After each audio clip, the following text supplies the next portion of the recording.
بسم اللہ الرحمن الرحیم۔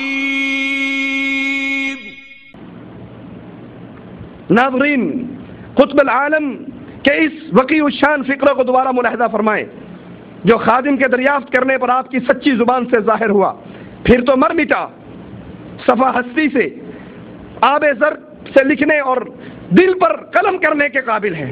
حقیقت میں حضرت مولانا اس کے بعد مر مٹے، آپ نے اپنے نفس کو مار دیا۔ اس ذکر شروع کیا اور ذکر شروع کرتے ہی مر مٹے، اپنے نفس کو مار دیا، اور جس پاک نام کے سیکھنے کا قصد کیا اس میں کھپ گئے، فنائیت حاصل کی، اس پر اکتفا نہ کیا بلکہ فنا عن فنا پر پہنچے اور فنائیت کی اعلیٰ مقام کو حاصل کیا۔ یہ صوفیاء کے ہاں ڈگری ہیں، سب سے پہلے فنا فی الشیخ، پھر فنا فی الرسول، پھر فنا فی اللہ، پھر فنا عن فنا، ہر چیز سے فنا۔ پہلے اپنے سامنے شیخ کا تصور رکھو اور ذکر شروع کر دو، میں کچھ نہیں، جو کچھ ہے شیخ ہی شیخ ہے، جو کچھ ہے شیخ ہے۔ تو آہستہ آہستہ ذکر کرتے کرتے آپ پہلے سٹیج پر پہنچو گے، شیخ کے اندر فنا ہو جائے گی، آپ کو ہر چیز ہی شیخ نظر آئے گی۔ جب یہ سٹیج حاصل کر لو، پھر اس کے بعد فنا پھر رسول، رسول کو سامنے رکھو اور ذکر کرو، میں کچھ نہیں، رسول ہی رسول ہے۔ یہاں تک کہ ذکر کرتے کرتے کرتے آپ اس سٹیج تک پہنچ جاؤ گے، پھر آپ کو ہر چیز رسول نظر آئے گی اور آپ رسول میں حلول کر جاؤ گے۔ جب یہ دوسرا سٹیج حاصل کر لو، پھر تیسرا سٹیج فنا فی اللہ کا ہے، کہو کچھ بھی نہیں دنیا پہ، جو ہے اللہ ہی اللہ۔ بسم اللہ الرحمن الرحیم۔ جی ناظرین و سامعین، آپ نے میاں زیدی کا یہ کلپ بھی سنا، کیا فرما رہے ہیں؟ انشاءاللہ اس کی میں وضاحت کرتا ہوں۔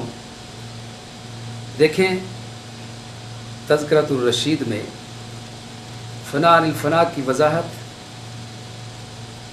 اس کے آگے موجود ہے۔ جو میاں توصیف زیدی خائن نے حسب عادت چھوڑ دی اور وہ نہیں پڑھی، اور وہ جملہ یہ ہے، بلکہ فنا عن الفنا تک پہنچے کہ اپنی فنائیت سے بھی بے خبر اور فانی محض بن گئے۔ یہ جملہ اسے چھوڑ دیا تھا، لیکن اس تشریح کے بجائے، اس وضاحت کے بجائے اس نے خود ساختہ وضاحت کر ڈالی، اور اس نے فنا کی تشریح اپنی طرف سے کی، جس کا تذکرۃ الرشید کی اس عبارت سے دور کا واسطہ بھی نہیں ہے۔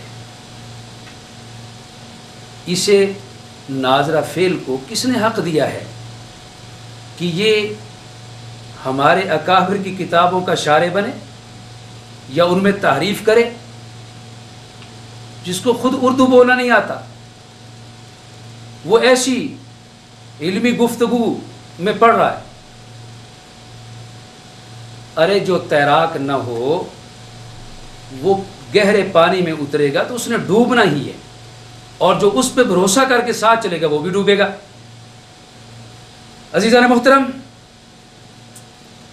اس نے جو فنا فی الشیخ، فنا فی الرسول اور فنا فی اللہ اور اس کے من گھڑت مفہوم کا جو بھی اس نے مفہوم بیان کیا ہے، اس کا تو اس عبارت سے کوئی تعلق ہے ہی نہیں ہے۔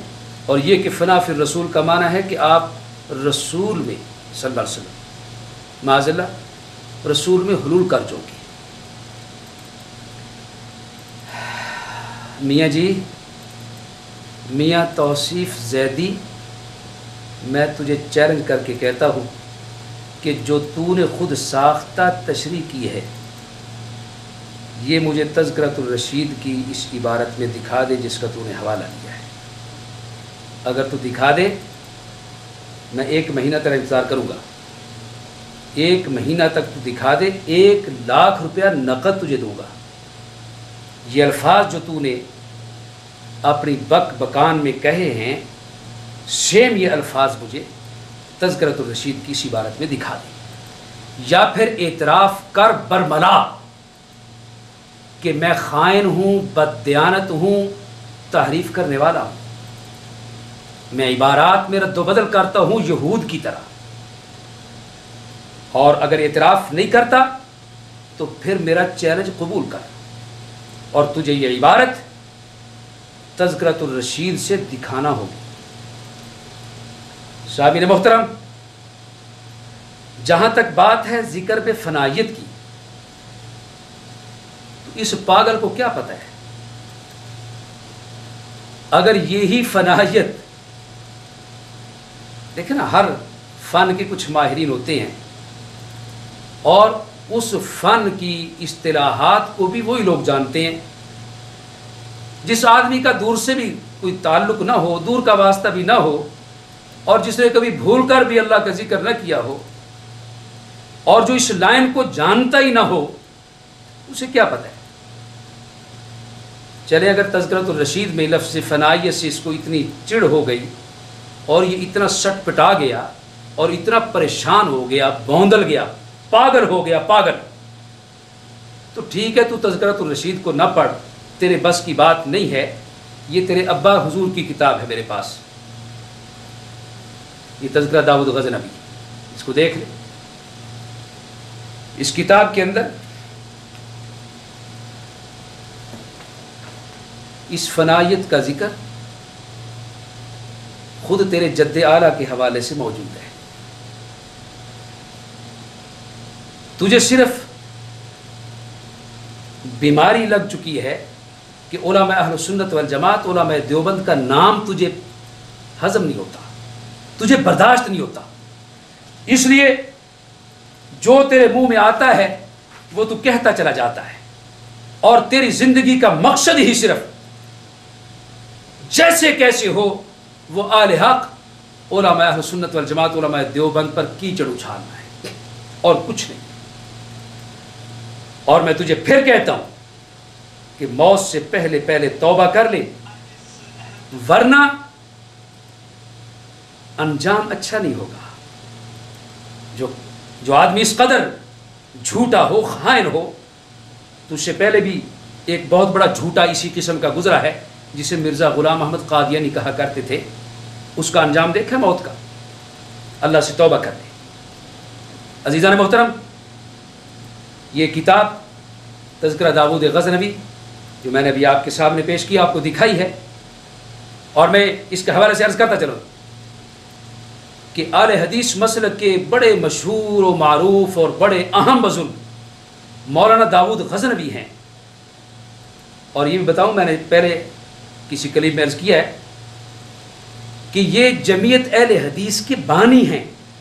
اس مکتبہ فکر کی جو سیاسی جماعت ہے اس کے بانی ہیں، اور اس کے آباء و اجداد اس فرقے کے بانیوں میں ہیں، ان کا بنیادی کردار ہے.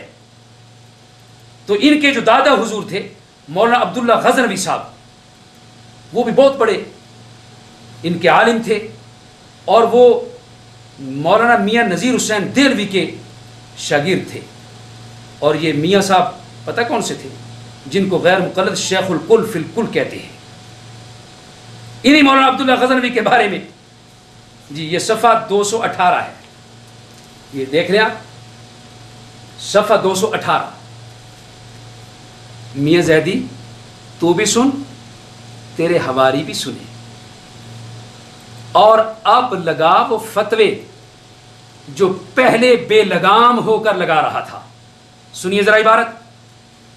کہتے جی حضرت صاحب یعنی مولانا عبداللہ غزنوی صاحب، وہ ہر وقت اور ہر حالت میں خدائے بزرگ و برتر کے ذکر میں ڈوبے رہتے تھے. یا بتائیے کون سا ذکر تھا، کون سا ذکر کرتے تھے؟ تو کہتا ہے محمد کی شریعت میں ذکر ہی نہیں ہے صلی اللہ علیہ وسلم. یعنی دو ذکر خفی اور جہری، تو نے دونوں کا انکار کر دیا، اور تیسرا ذکر کون سا تو کرے گا؟ اور یہ بزرگ کون سا ذکر کرتے تھے؟ جی چلیے، کہتے ہیں حتیٰ کہ ان کا گوشت، ان کی ہڈیاں، ان کے پٹھے، سن رہے نا او مسٹر زیدی، کچھ شرم کر لے، اے اپنے گھر کی کچھ تو خبر لے لے. یہ سن ذرا، حتیٰ کہ ان کا گوشت، ان کی ہڈیاں، ان کے پٹھے، ان کا ہر بنے منہ اللہ کی طرف متوجہ تھا، اللہ عز و جل کے ذکر میں فنا ہو گئے تھے. جادو وہ جو سر چڑھ کے بولے، اللہ عز و جل کے ذکر پہ فنا ہو گئے تھے. یہ تجھے فنائیت نظر نہیں آئی؟ اس کو کہاں لے کے جائے گا؟ اس کے بارے میں کیا کہے گا؟ اگر کوئی جملہ تجھے اکابر علماء دیوبند کی کتابوں میں مل جائے، اس کو لے کر تو چیختا چلاتا پھرتا ہے. اور وہی بات میں نے پہلے عرض کیا کہ اس سے بھی بڑھ کر تیرے اپنے گھر میں اگر مل جائے، وہاں تو طوطا چشمی کرتا ہے، کبوتر کی طرح آنکھیں بند کر لیتا ہے اور یہ سمجھتا ہے، سوچتا ہے کہ تجھے کوئی نہیں دیکھ رہا، کوئی نہیں پرکھ رہا، کوئی نہیں جانچ رہا. یہ کیسے ہو سکتا ہے؟ اب کر وہی تشریح، وہی فنا اور حلول کی وہی تشریح جو تو نے بڑی جرت سے کی تھی. اب جرت کر ذرا. سامعین اور غیر مقلدین، آپ سے میرا سوال ہے کہ ایک طرف تو وہ ہے نا جو تمہارے بڑے تھے، اور ایک طرف یہ ہے. اگر یہ فنا والا نظریہ یہ غلط ہے تو پھر تمہارے بڑے تو فنا ہو چکے تھے، ان کو پھر تم نکال دو، مسلک اہل حدیث سے فارغ کر دو. اور اگر ان کو تم نہیں نکالتے یا نہیں نکال سکتے، یا تم سمجھتے ہو کہ اگر وہ نکل گئے تو ہمارے پلے میں کیا رہے گا، تو پھر اس پاگل کا کچھ کر لو، اس بے وقوف کا جو جھوٹ میں اتنا جری ہے، جو خائن بھی ہے، بددیانت بھی ہے، اور جبے کبے کے اندر یہ شیطان صفت انسان ہے. اس کا کچھ کر لو، اس کو فارغ کر دو، تمہاری شاید کچھ نہ کچھ بچت ہو جائے گی، ورنہ یہ تمہیں کہیں کا نہیں چھوڑے گا. عزیزان محترم، میں جس طرح غیر مقلد تو تمہیں میں نے مشورہ دیا نا، اسی طرح کا مشورہ میں پھر اس زیدی کو دیتا ہوں، کیونکہ الحمدللہ ہم پھر بھی خیر خواہ ہیں.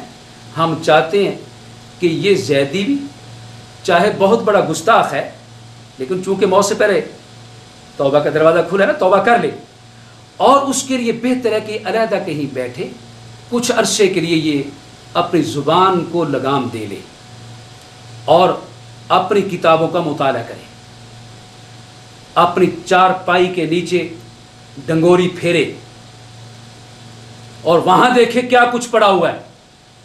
اور اگر اس کو کتابیں پڑھنی نہیں آتی، یہ کسی سے سن سنا کر باتیں بکتا رہتا ہے، تو کوئی بات نہیں، ہمارے پاس آ جائے، ہم انہی کی کتابیں اس کو پڑھائیں گے اور اس کو سمجھائیں گے اور پھر بتلائیں گے کہ کسی پر زبان درازی کرنے سے پہلے اپنے گھر کو دیکھ لے.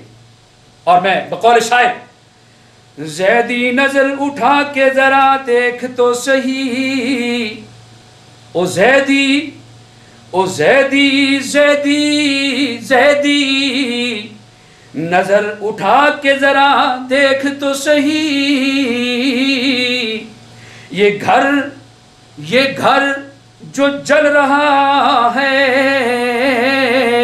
یہ گھر جو جل رہا ہے، کہیں تیرا گھر نہ ہو